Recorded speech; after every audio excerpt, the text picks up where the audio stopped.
आजादी के 75 साल पूरे होने पर देश इसे अमृत महोत्सव के रूप में मना रहा है।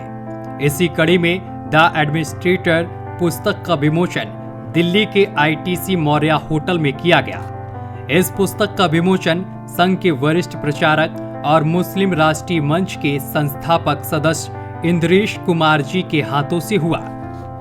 पुस्तक विमोचन समारोह में उत्तर प्रदेश के बलिया से सांसद वीरेंद्र सिंह समेत देश विदेश से मेहमान आए थे। ये पुस्तक ब्रिटिश राज में 1942 में बलिया में तैनात कलेक्टर जगदीश्वर निगम पर लिखी गई है, जिन्होंने 1942 में अंग्रेजों भारत छोड़ो आंदोलन के दौरान पहला प्रशासनिक विद्रोह किया था, जिसे ब्रिटिश शासन ने जगदीश्वर निगम को बागी बलिया नाम दिया था। 1923 बैच के ICS अधिकारी जगदीश्वर निगम बलिया में कलेक्टर पद पर तैनात थे और उन्होंने ब्रिटिश शासन के खिलाफ अपने सरकारी कलेक्ट्रेट पर तिरंगा फहराकर ब्रिटिश शासन की चूल्हे हिलाकर रख दी थी। इस पुस्तक को जगदीश्वर निगम की दोनों पौत्रियों राज दरबारी और जैनिस दरबारी ने लिखा है। दोनों ने अपनी मां और जगदीश्वर निगम की बेटी शीला दरबारी द्वारा बताई दिलचस्प हकीकत को पुस्तक के रूप में संकलित किया है। इस पुस्तक को सदी के महानायक अभिनेता अमिताभ बच्चन ने भी सराहा है और जगदीश्वर निगम के भारत छोड़ो आंदोलन में अग्रणी भूमिका निभाने और उनकी जीवनी आम जन तक पुस्तक के रूप में पहुंचाने के लिए उनके परिवार को बधाई दी है।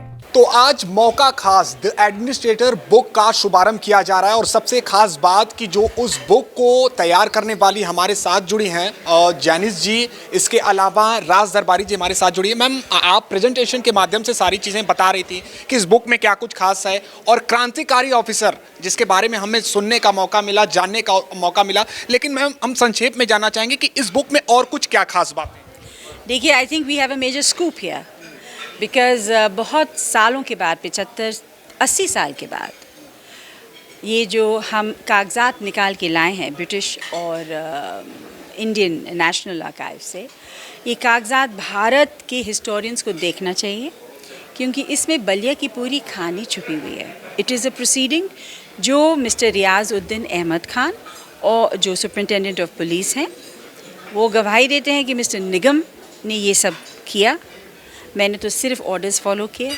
तो हम गए खोज नाना के ऑर्डर्स में और वहाँ ब्रिटिश लाइब्रेरी में I must compliment the British ambassador at that time, क्योंकि उन्होंने इनेबल किया कि मैं जाऊँ और go to England and get a file out from the British Library. हम आपसे जानना चाहेंगे, देखिए इन किताबों में बहुत सारी बातों का जिक्र किया गया है, लेकिन सबसे खास बात कि आप उस परिवार से आते हैं जिसका एक क्रांति आंदोलन में बहुत महत्वपूर्ण योगदान है और सबसे बड़ी बात कि आप बलिया का जिक्र कर रहे हैं। हिंदुस्तान में रहते हुए भी बहुत सारे ऐसे लोग हैं जो बलिया के बारे में नहीं जानते होंगे। जब मैं कुछ ही किलोमीटर की दूरी पर वहाँ पर रहता हूँ, उस भूमि को बागी बलिया कहा जाता है। मंगल पांडे ने सबसे पहले अगर क्रांति की बिगुल बजाई थी तो बलिया से ही बजाई थी। आज कैसा अनुभूति हो रही है, आपका क्या कुछ अनुभव है अगर हम बात करें बलिया से जोड़कर? एक चीज़ मैं आप लोगों को कहना चाहती हूँ, ये जो बागी बलिया का नाम था वो हमने ये आर्काइव्स में पाया कि उन्होंने जगदीश्वर निगम और रियाज़-उद-दीन खान को बागी बोला था, तब से इसका नाम बागी बलिया पड़ा। तो ये एक हिस्टोरिकल चीज़ है क्योंकि बागी का मतलब आप लोग सब जानते हैं क्या होता है, रेवोल्यूशनरी, जैसे उन्होंने समझाया हम लोगों को, एक रेवोल्यूशनरी चीज़ भी है। लेकिन ये जो कहानी है ये अब छिप नहीं सकती है। जो सच्ची कहानी थी वो आ गई है पूरी, कि अगर चिंटू पांडे ने झंडा लहराया तो शेर बलिए थे, तो किसके बल पर लहराए थे? वो जगदीश्वर निगम थे जो ICS ऑफिसर थे और मैजिस्ट्रेट थे उस वक्त के, और उन्होंने उनको जेल से निकाला बाकायदा कानूनी कार्रवाई करके, कोई ऐसी बात नहीं थी, और उनको निकाला और फिर झंडा जब लहराया और उन्होंने कहा आप मेरे सीट पे बैठिए चिंटू जी और आप राज्य करिए। मैं बलिया से लोकसभा का सांसद हूँ, मुझे इस बात का गर्व है। देश 1947 में आज़ाद हुआ, लेकिन बलिया 1942 में ही आज़ाद हो गया था। वैसे 1857 में मंगल पांडे के नेतृत्व में आज़ादी की लड़ाई की नींव रखी गई थी, उसका एक लंबा इतिहास। 1942 में बलिया आज़ाद हुआ और चित्तू पांडे कलेक्टर बने। उसके पहले ब्रिटिश कलेक्टर के तौर पर जगदीश्वर निगम जी थे, भारत भूमि के पुत्र थे। उन्होंने ब्रिटिश प्रशासनिक अधिकारी होने के बावजूद भी जिस दिन 1942 में 19 अगस्त को कलेक्ट्रेट पर झंडा फहराया जा रहा था, उस दिन वो खादी के कपड़े पहन के और गांधी टोपी पहन के वहाँ उपस्थित होकर तिरंगा झंडा फहराने में योगदान किए थे और फहराए थे।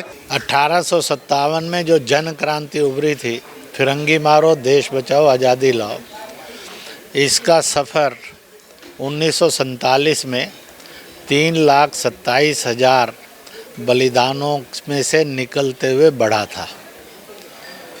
उसी में बलिया के अंदर अगस्त 1942 में जनता की क्रांति के कारण और बलिया ब्रिटिश हुकूमत से स्वतंत्र हुआ था। स्वतंत्रता की उद्घोषणा वहाँ के कमिश्नर और वहाँ के पुलिस अफसर उनके माध्यम से हुई। इसलिए जगदीश्वर निगम, जिन्होंने ब्रिटिश हुकूमत का ऑर्डर मानने से इनकार करके और ब्रिटिश फ्लैग को डीहॉइस्ट किया, नीचे उतारा और चित्तू पांडे को जेल से रिलीज़ करके उन्होंने चित्तू पांडे के माध्यम से वहाँ की कचहरी पर तिरंगा लहराकर स्वतंत्र बलिया का उद्घोष किया था। देखिए, हर एक समय में दबाव तो आता ही है, जिम्मेदारियां उनकी बहुत ज़्यादा होती हैं। तो अगर जो कोई समझे कि मेरी जिम्मेदारी हमारे सुपीरियर के लिए है तो गलत होगा। उनकी जिम्मेदारी है जो उनके नीचे काम कर रहे हैं। बाकी जगह जो है जितना भी खेती हो रहा है उसमें पानी का बंदोबस्त, बिजली का बंदोबस्त, ये सब उनका असली जिम्मेदारी है। लेकिन गलतफहमी में, क्योंकि मिनिस्टर जी बोलेंगे क्या बोलेंगे, छोटा छोटा चीज़ पर वो उनको खुश करने के लिए रहते हैं। और यही फ़र्क पड़ा जो इन महानुभाव का, जो आज हम लोग एज एडमिनिस्ट्रेटर हम उनको कर रहे हैं, वो किसी के अपना सुनेंगे जो सही है, करेंगे जो सही है। और ये बहुत कम लोगों में मिलता है आजकल देखने को या सुनने को।